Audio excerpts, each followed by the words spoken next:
Israel naglunsad ng ground operation, Hamas na pahina, habang ang Houthis naman ay nagpapakawala ng lakas. Ang kasalukuyang operasyon ng Israel Defense Forces laban sa Hamas sa Gaza Strip ay nagiging mas matindi habang patuloy na lumalawak ang kanilang kontrol sa rehiyon. Sa kabila ng mga hakbangin upang maabot ang isang kasunduan, tila lalong lumalayo ang pagkakataon para sa isang tigil putukan. Sa harap ng patuloy na tensyon at mga pag-atake mula sa magkabilang panig, ano nga ba ang magiging kahinatnan ng hidwaan na ito? Alamin natin ang mga dahilan sa likod ng tumitinding labanan, ang mga hakbangin ng Israel upang makamit ang kanilang mga layunin at ang mga posibleng implikasyon nito sa hinaharap. Pero bago tayo magsimula ay baka pwedeng paki-like at subscribe ng video na ito.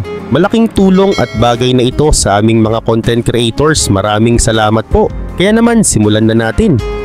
Nagsimula na ang malawakang operasyon ng IDF sa Gaza Strip at unti-unting lumalakas ang pressure laban sa Hamas na tumitindi kada oras. Sa ngayon, nag-a-advance ang IDF sa Rafah upang palawakin ang kanilang kontrol sa southern part ng Gaza Strip, partikular na sa Al Janina neighborhood ng Rafah. Ang pag-usad ng mga puwersa ay naglalayong mapalawak ang kanilang presensya at masigurado ang mas malaking bahagi ng lugar habang patuloy ang mga pagsisikap na mapalawak ang kontrol sa teritoryo. Isang hindi pangkaraniwang insidente ang naganap sa Central Gaza Strip kung saan isang pagsabog ang nangyari malapit sa IDF bulldozer AD-9. Maaaring isang lumang pampasabog ito at matapos ang pagsabog, agad na pinaputukan ng mga terorista ang mga puwersa gamit ang mortar. Sa kabila ng panganib at biglaang pag-atake, walang nasaktan at mabilis na nakaganti ng putok ang mga puwersa. Ang ganitong mga insidente ay nagiging bahagi na ng araw-araw na operasyon kung saan ang bawat hakbang ng mga puwersa ay laging may kaakibat na banta mula sa mga kalaban. Sa southern Gaza Strip, nakaranas din ng pag-atake ang mga puwersa ng IDF mula sa mortar. Bilang tugon sa mga pag-ataking ito, mabilis na naglabas ang tagapagsalita ng IDF sa wikang Arabic ng babala sa mga residente na lisanin ng lugar. Ang ganitong uri ng babala ay bahagi ng kanilang pagsisikap na maiwasan ang pagkakaroon ng malaking bilang ng mga sibilyang maaapektuhan sa mga military operations. Kasabay nito, 40 target ang tinamaan ng Air Force sa Gaza Strip nitong nakaraang weekend na nagdadagdag pa sa masidhing pagsisikap ng mga puwersang Israeli na maabot ang kanilang mga layunin sa pagpapatuloy ng kanilang operasyon. Ang patuloy na pag-atake mula sa himpapawid ay nagpapakita ng determinasyon ng Israel na wasakin ang mga estrukturang ginagamit ng kanilang mga kalaban. Bagaman may mga ganitong insidente, patuloy pa rin ang pagtindi ng operasyon ng Israel. Ilang araw na ang nakalipas matapos mag-resume ang labanan sa Gaza Strip, ngunit nananatiling wala pa rin sa ayos ang mga negosasyon. Sa kabila ng mga pagsisikap na makipag-usap, patuloy pa rin ang mga labanan at hindi pa rin malinaw kung kailan matatapos ang kaguluhan. Gayunpaman, ayon sa ilang political sources, nagtatagumpay ang operasyon sa mga layunin nito habang ang kombinasyon ng military at humanitarian pressure ay nagpapalibot sa Hamas. Ang pinagsamang paggamit ng puwersa at mga hakbangin upang maprotektahan ang mga sibilyan ay naglalayong pahinain ang kakayahan ng Hamas na ipagpatuloy ang kanilang paglaban. Samantala, may mga ulat ng mga protesta mula sa mga mamamayan sa Gaza na tinutugon naman ng Hamas sa pamamagitan ng pananakot at pagsupil. Ang mga kilalang mamamayan ay ipinapatawag at binabantaan ng kamatayan ang sinumang maglakas loob na magprotesta laban sa kanilang pamumuno. Bukod dito, sinusubukan nilang palitawin na malapit na ang ceasefire upang maiwasan ang mga demonstrasyon. Ang paggamit ng propaganda at pagbabanta ay bahagi ng kanilang taktika upang mapanatili ang kontrol sa mga residente at mapigilan ang anumang uri ng pag-aalsa. Habang nangyayari ito, tumitindi rin ang tensyon sa Northern Arena. Maraming mga Israeli ang nagtatanong kung ang kapalaran ng Kiryat Shmona, isang Israeli city, ay magiging katulad ng Beirut, ang kabisera ng Lebanon. Ang mga pagkukumpara sa pagitan ng mga lungsod ay nagpapakita ng takot at pangamba sa posibleng pagkawasak na maaring idulot ng mga pag-atake. Binabago ng Israel ang taktika nito laban sa mga rocket attacks mula Lebanon patungong Israeli territory, kasabay ng mga pag-atake sa mga target ng Hezbollah sa Beirut.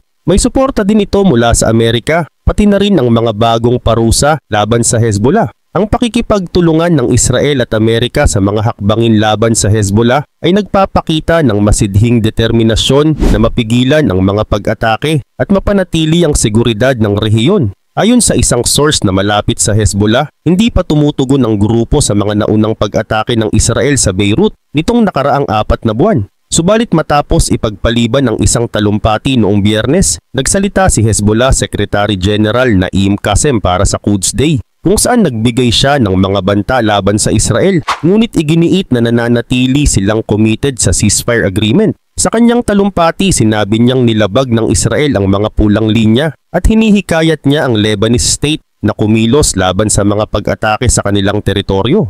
Ang kanyang mga pahayag ay nagpapahiwatig ng patuloy na tensyon sa pagitan ng mga grupo at ng Estado ng Israel. Sa kabilang banda, nagpapatuloy rin ang mga negosasyon sa pagitan ng Amerika at Iran. Sa mga darating na buwan, magsasagawa ng indirect negotiations ang Estados Unidos sa Iran habang patuloy din ang mga talakayan kasama ang Israel tungkol sa posibilidad ng military option para pigilan ang nuclear program ng Iran. Ang ganitong mga hakbang ay naglalayong makamit ang isang resolusyon sa issue ng nuclear program habang sinusubukang mapanatili ang kapayapaan sa rehiyon.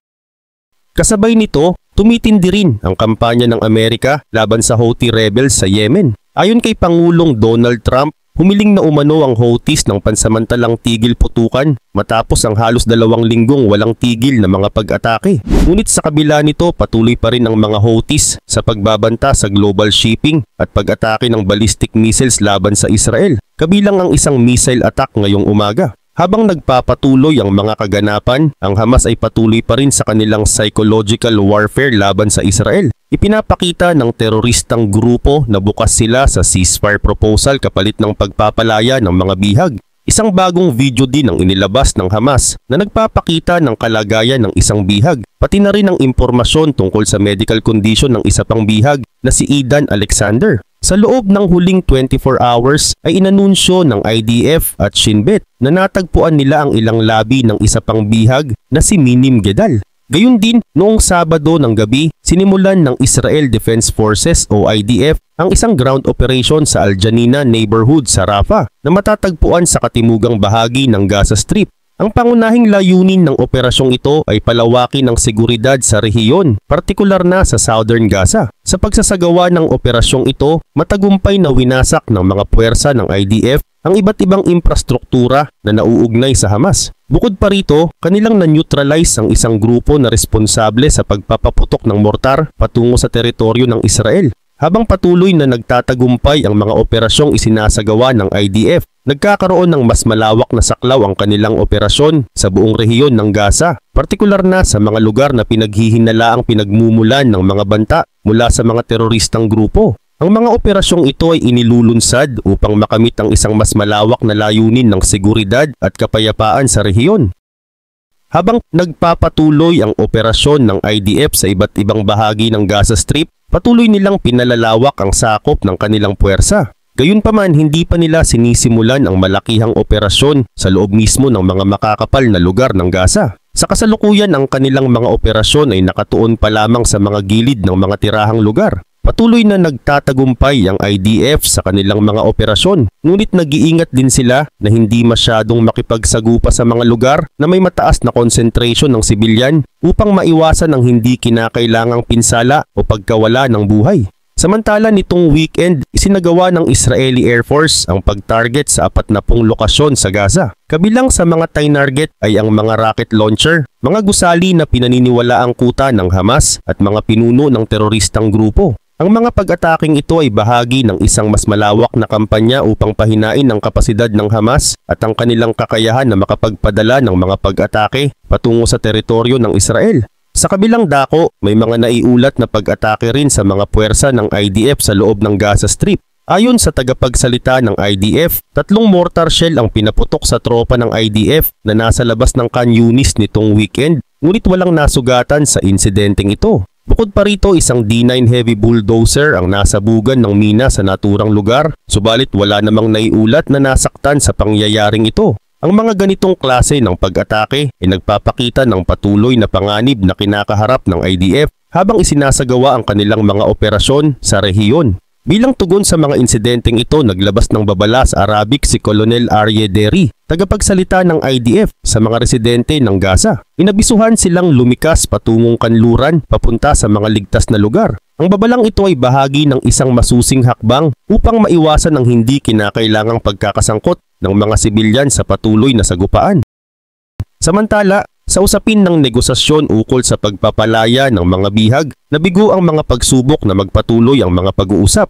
Habang patuloy na iginigiit ng Israel ang pagsunod sa balangkas na iminungkahi ng espesyal na representative ni Pangulong Donald Trump na si Steve Witkoff, ang Hamas naman ay humihiling ng kasunduan na magpapalaya lamang sa maliit na bilang ng mga buhay na bihag. Bukod pa rito, iginigiit din ng Hamas na isama sa usapan ang ganap na pagtatapos ng digmaan na may kasiguraduhang pang-internasyonal at resolusyon mula sa United Nations Security Council. Ang ganitong uri ng negosasyon ay nagtatampok ng komplikadong usapan, lalo na't may iba't ibang pananaw ang dalawang panig ukol sa kung paano dapat isagawa ang proseso ng pagpapalaya ng mga bihag. Ang mga hindi pagkakaunawaan na ito ay nagdudulot ng karagdagang hamon sa mga pagsisikap na maabot ang isang makatarungan at pangmatagalang kasunduan. Sa mga pag-uusap na ginanap sa Washington, kasama ang mga opisyal ng Trump administration, tinalakay ni Minister Ron Dermer ang kasalukuyang pagkakaipit ng negosasyon sa pagpapalaya ng mga bihag. Ayon sa mga Israeli source, buo ang suporta ng Trump administration sa estratehiyang dagdagan ang pressure laban sa Hamas. Ang mga ganitong uri ng diplomatikong pagsisikap ay bahagi ng isang mas malawak na estratehiya upang pilitin ang Hamas na tanggapin ang mga kondisyon ng Israel para sa pagpapalaya ng mga bihag.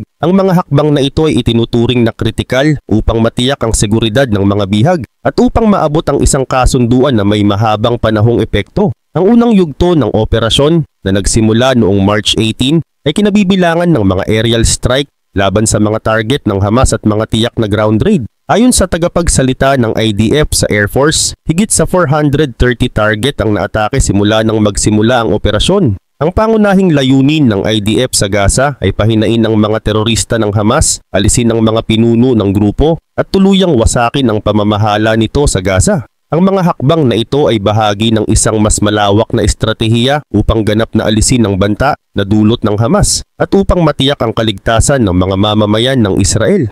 Makalipas ang 10 araw mula nang magpatuloy ang labanan, iginiit ng mga senior Israeli source na matagumpay ang operasyon sa pagkamit ng mga layunin nito. Ang mga sibilyan sa Gaza ay patuloy na kumikilos patungong timog at hindi na nagagawang pigilan ng Hamas ang kanilang paglikas. Sa loob ng Gaza Strip, patuloy na dumadami ang mga kilos protesta laban sa Hamas, partikular na sa mga lugar tulad ng Beit Lahia sa Hilaga, Gaza City sa gitna at Khan Yunis sa timog.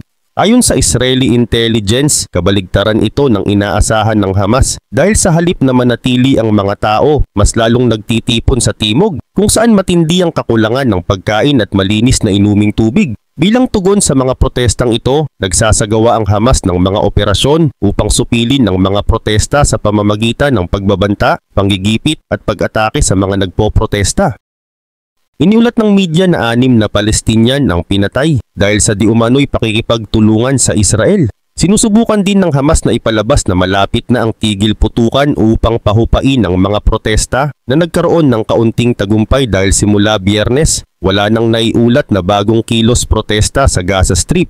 Ang mga naganap na protesta laban sa Hamas sa Gaza Strip ay nagkaroon ng napakahalagang papel sa kasaysayan ng rehiyon. Sa isang lugar kung saan limitado ang kalayaan sa pagsasalita at pagpoprotesta, ang katapangan ng mga mamamayang naglakas loob na tumindig laban sa Hamas ay tunay na kahanga-hanga. Alam nilang may kaakibat itong panganib, lalo na't kilala ang Hamas sa malupit at marahas na pamumuno. Gayunpaman, ipinakita ng mga nagprotesta ang kanilang matibay na determinasyon at tapang sa kabila ng mga banta sa kanilang kaligtasan. Bagamat maaaring huli na ang kanilang pagkilos at maaaring hindi sapat upang agad na magdulot ng pagbabago, ang kanilang pagsusumikap ay patunay ng kanilang hangaring magkaroon ng mas mabuting kinabukasan. Sa panig ng Israel, positibo ang naging pagtanggap sa mga protesta laban sa Hamas. Patuloy ang kanilang mga paghahanda para sa mga susunod na hakbang upang matiyak ang seguridad ng kanilang bansa. Noong Sabado ng gabi, nagkaroon ng mahalagang pagpupulong sina Prime Minister Benjamin Netanyahu, Defense Minister Israel Katz at Chief of Staff Eyal Zamir upang talakayin ang posibilidad ng pagpapalawak ng operasyon. Ang diskusyong ito ay naglalayong suriin ang mga posibleng estratehiya at hakbang na maaaring isagawa upang mapanatili ang kapayapaan at seguridad sa rehiyon.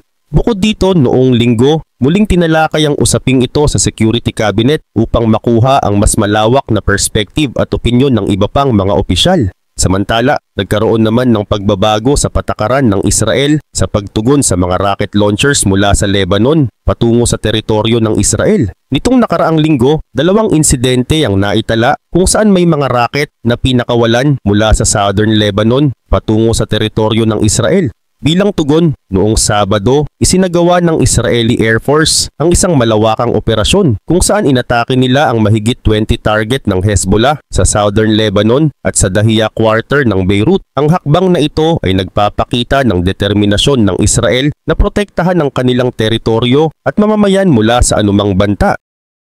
Naglabas din ng pahayag si Prime Minister Benjamin Netanyahu noong Sabado ng gabi. Ayon sa kanya, kung may mga hindi pa rin nakakaintindi sa bagong sitwasyon sa Lebanon, ngayon ay nagbigay kami ng malinaw na halimbawa ng aming determinasyon. Hindi na uulitin ang mga nangyari bago ang October 7. Hindi na namin papayagan ang anumang atake sa aming mga komunidad, kahit maliit pa ito. Ang pahayag na ito ay nagpapakita ng matibay na paninindigan ng Israel na hindi na nila papayagan ang anumang uri ng pag-atake sa kanilang teritoryo, gaano man ito kaliit. Dagdag pa ni Defense Minister Israel Katz, kung walang katahimikan sa mga komunidad ng Galilea, wala ring magiging katahimikan sa Beirut, ang kabisera ng Lebanon.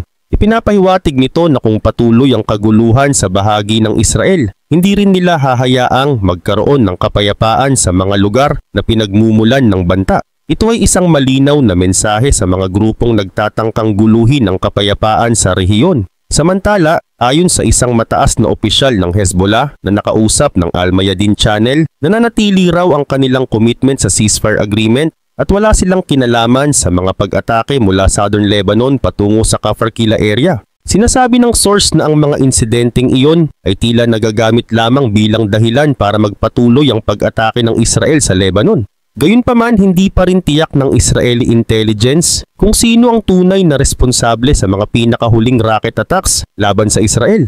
Ngunit ipinapaalala ng mga kalaban ng Hezbollah sa Lebanon na walang nagaganap sa southern Lebanon na hindi alam o pinapayagan ng Hezbollah. Yan ang katotohanan noon at yan pa rin ang katotohanan ngayon. Ang kanilang mga terorista at observation posts ay aktibong nagmamanman pa rin sa southern Lebanon. Samantala, nagsalita rin si Hezbollah Secretary General Naim Qassem noong Sabado ng gabi para sa pagdiriwang ng Quds Day. Naantala ang kanyang talumpati ng isang araw. Ngunit sa kanyang mga sinabi, inireklamo niya na sumusunod daw ang Hezbollah sa kasunduan ngunit hindi ang Israel. Sinabi niya na kung hindi matutugunan ng Israel ang kanilang mga hinihingi at kung hindi rin magagawa ng Lebanon ang inaasahang hakbang, wala raw silang pagpipilian kundi bumalik sa ibang mga opsyon. Dagdag pa niya, ipinapakita niya na ang ceasefire agreement ay isang malaking tagumpay at ngayon ang responsibilidad ay nasa kamay na ng Lebanon. Ayon kay Qassem, napigilan namin ang pagsulong ng Israel sa hangganan at nakamit namin ang isang kasunduan sa pamamagitan ng Estado.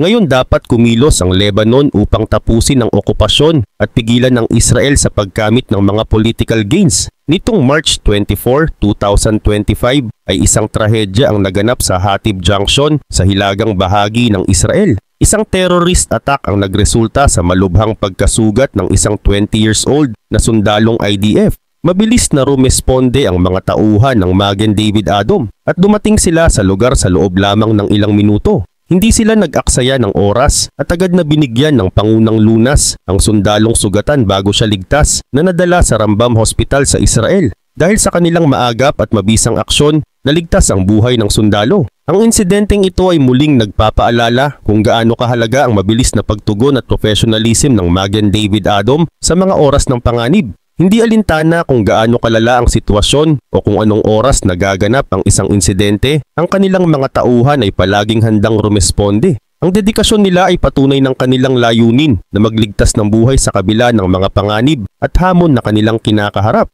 Ang kanilang walang sawang serbisyo ay isang paalala na sa bawat oras ng kagipitan, mayroong mga taong handang maglaan ng kanilang oras at kakayahan upang iligtas ang mga nangangailangan. Ang kanilang patuloy na operasyon ay nakasalalay din sa suporta ng mga taong naniniwala sa kanilang misyon at adhikain. Kamakailan lamang, nagpadala ng liham ang Pangulo ng Amerika sa lider ng Iran. Sa kanyang liham, ipinahayag niya ang kahandaan ng Amerika na makipagnegosasyon. Ngunit kaakibat ng alok na ito ay isang babala. Handa kaming makipagnegosasyon, ngunit kung tatanggihan mo ang aming alok, magiging mabilis at malinaw ang aming tugon. Ang pahayag na ito ay nagsisilbing ultimatum sa Iran at malinaw na ipinapakita ang determinasyon ng Amerika na makamit ang diplomatikong kasunduan na may kinalaman sa nuclear program ng Iran. Sa kabila ng alok na ito, hindi pa rin malinaw kung saan tutungo ang mga negosasyon. Ayon kay Mati Shashani, nananatiling mataas ang tensyon sa pagitan ng Estados Unidos at Iran. Lalong tumitindi ang alitan dahil sa mga hakbangin ng Iran na patuloy na palawakin ang kanilang nuclear program. Kasabay ng pagpapalawak na ito, patuloy din nilang isinasakatuparan ng tinatawag nilang Ring of Fire Doctrine. Ang estratehiyang ito ay nakabatay sa paggamit ng kanilang mga proxy o mga terrorist group sa buong Middle East upang mapanatili ang kanilang impluensya at banta sa Israel at mga kaalyado nito tulad ng Saudi Arabia, Emirates at maging ang Qatar. Ang Israel ang pinakamadalas na target ng mga hakbang na ito, partikular sa pamamagitan ng mga grupong tulad ng Hamas, Hezbollah, Houthis at ng Iranian Revolutionary Guard Corps na aktibo rin sa Arabian at Red Sea. Nang maupo si Donald Trump bilang Pangulo, nagkaroon ng malaking pagbabago sa taktika ng Amerika. Una, mas naging mabilis at agresibo ang kanilang mga aksyon laban sa Iran. Pangalawa, naging mas direkta at mabagsik ang kanilang mga pahayag ukol sa mga banta mula sa Iran. Ang unang international leader na kinausap ni Trump ay si Prime Minister Benjamin Netanyahu ng Israel. Sa kanilang pagpupulong, malinaw ang mensahe ni Trump, Israel, kasama mo kami. Lalo na pagdating sa Hamas at Iran, tutulungan namin kayo. Sa ilalim ng pamumuno ni Trump, ipinakilala niya ang isang estratehiyang kilala bilang maximum pressure. Ang estratehiyang ito ay naglalayong pahinain ang ekonomiya ng Iran sa pamamagitan ng mga mabibigat na sanksyon at tuluyang pag-atras ng Amerika mula sa kasunduan na may kinalaman sa nuclear program ng Iran. Ang diplomatic pressure ay itinataas sa pamamagitan ng agresibong mga hakbang na naglalayong pilitin ng Iran na baguhin ang kanilang mga patakaran.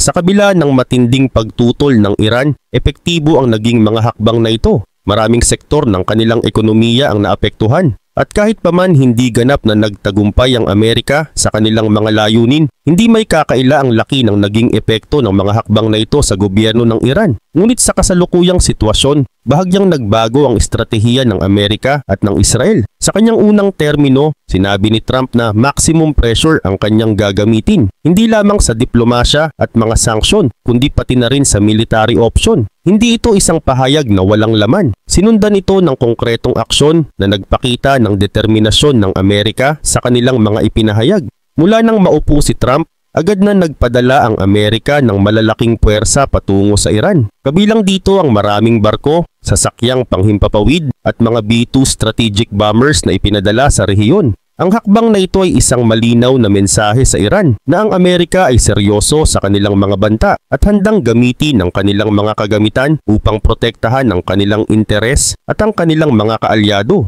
Ang reaksyon ng Iran ay nagpapakita ng kanilang pagkabahala sa ganitong uri ng taktika na nagbunga ng mas mataas na tensyon sa pagitan ng dalawang bansa. Habang patuloy na nagpapatindi ang pressure mula sa Amerika, kasabay rin nito ang mga aktibong operasyong militar laban sa mga proxy ng Iran tulad ng mga Houthis sa Yemen. Ang bawat aksyon ng mga grupong ito ay itinuturing ng Amerika bilang direktang responsibilidad ng Iran. Malinaw ang mensahe ni Trump. Anumang ginagawa ng inyong mga proxy tulad ng Houthis ay direktang responsibilidad ninyo. Anuman ang kanilang ginawa, sa inyo kami maghihiganti. Ang ganitong pahayag ay nagpapakita ng determinasyon ng Amerika na ipagtanggol ang kanilang interes at ang kanilang mga kaalyado laban sa anumang banta mula sa Iran at sa kanilang mga kaalyadong grupo.